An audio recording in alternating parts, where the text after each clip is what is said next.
right, we want to say Kahalal, Yahweh, Bahashem, Yahweh Shai, Bahashem Rakah HaKodash, Brakati Yahweh, Brakati Yahweh Shai, Brakati Yahweh, Brakati Yahweh Shai, Brakati Yahweh, Brakati Yahweh Shai. Double honors to the apostles and elders of Great Millstone, and peace and blessing to the Akim out there that's pushing this word with truth and sincerity, with a labor of love. Right, this is GMS Joplin, and we got a lesson, and this is concerning Esau, and in particular speaking about the poetry, specific poetry called the Siege of Jerusalem. All right, now it's a poem that's been around for quite a while. This story that will background story we'll get into and discuss, but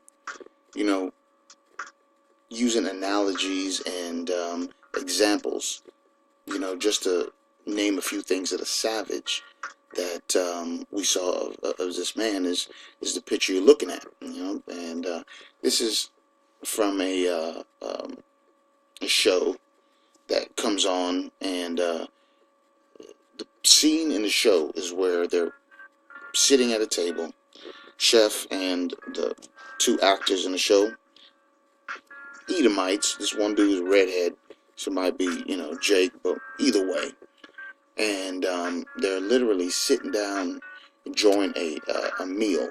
Not even a meal, nothing else on the plate but this little small bird. It's called orton. I'm saying it wrong. Let me see. Illegal delicacy. Ortolan. And I'm gonna get to it in a minute and just kind of explain a little bit about this illegal practice of eating this bird and how gruesome it's prepared. All right, it's something that is so gruesome that they have to hide their head in shame from God, is what the story is. All right, so we're gonna get into the siege of Jerusalem. All right, now it's a real interesting poem, because the poem is depicting things in, I say medieval, but Middle English type of terminology. But in every description of the poem is extremely gruesome, and it's actually banned in a lot of schools, a lot of countries, to learn this type of poetry, type of arts. Now, I remember being in English or literature or something, and having to take, read whatever the Edomite,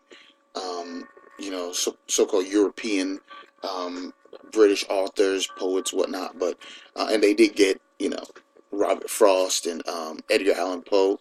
They had some gruesome things, but nothing quite like the Siege of Jerusalem. All right. Now, if a lot of brothers don't know, that was the time. It was a real tumultuous time going on. It was the year of the four emperors. Okay, I believe it is Vitellius, Vespasian, Gaba, and was it Ortho? I could look it up, but this is four emperors. Nero was one of them. Gaba, Ortho, Vitellius. So, but in specifics, in 70 AD, it also speaks of Titus Vespasius and Domitius. All right, the two brothers and the father. So going into this and going into the poem and the poetry, why they feel any need, okay, to be able to put that type of horror, into it, into a poetry form, is beyond me. But it describes this man, this enemy, all right? And everybody out there that's saying that, this is not the Esau is not the so-called white man. Man, you full of shit, man. You see all the things that they're doing to our people, doing all around to their people. I mean, it has literally been first of all, there is no other country, okay, that boasts of its prowess, its military might, than the United States. Now, we know they lie. We know that they hold back. All right. We know that Russia has got a very, huge arsenal and sandbagging, as they say, the type of warheads they have. We know the capabilities according to the scriptures. All right. And we're going to go into, some of the siege. I want brothers to really understand about, the fight and part of the siege of Jerusalem, but I'm going to let this kind of go into from the east, where the ravines were steepest. As a result, he decided to focus on the western flank of the third wall. The 10th Fretensis was left to hold the Mount of Olives, while the 3 remaining legions were redeployed. The 5th Macedonica built a camp 400 meters west of the western gate, while the 12th and 15th legions established themselves opposite the Sephinus Tower. Artillery positions were now deployed with their sights set on the city. Under their covering fire, each legion began constructing an earth and timber ramp up to the third wall. Jewish projectiles rained down from above, and attack parties slowed construction at all times of night and day. However, the concentrated might of the 3 legions with artillery support proved too much.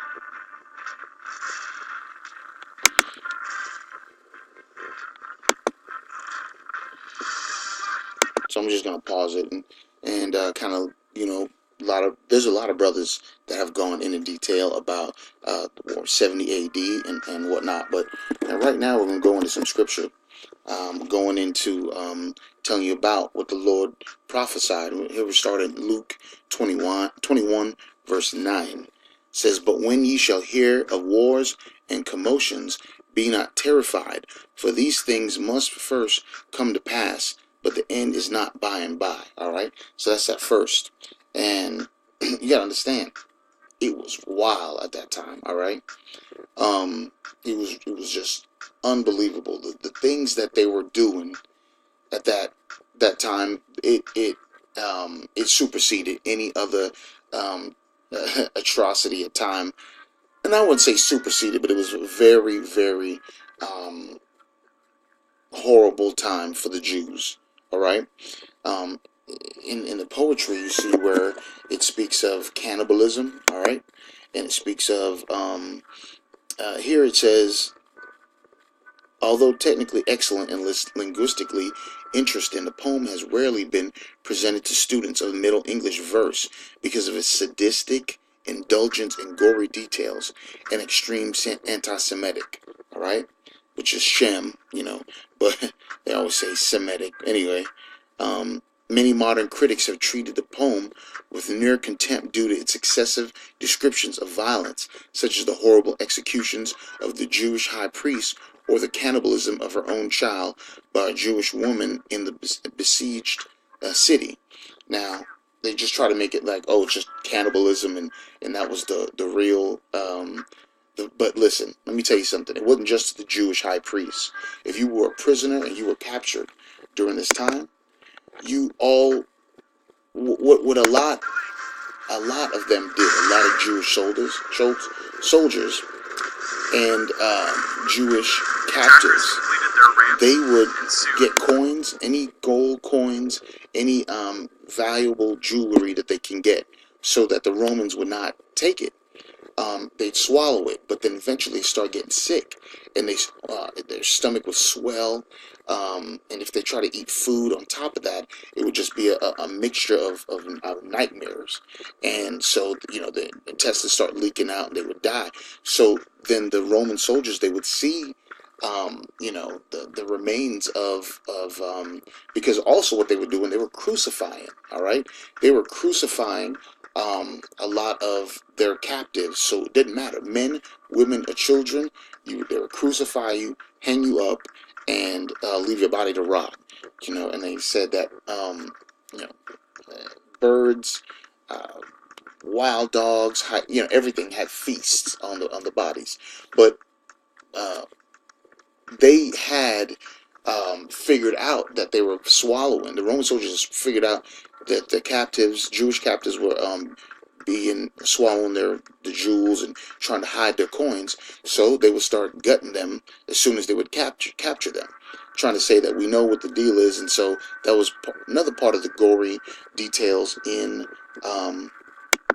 the poem. Okay, but you know, Esau is really a motherfucker. All right, just sadistic and wicked and twisted as possible. All right, we're gonna get into some more scripture, but I wanted to talk about this practice right here and why it really stands out, and kind of explain a little bit more about what Esau is in their practice, how they can be so gory, uh, uh, emotionless, and whatnot. All right.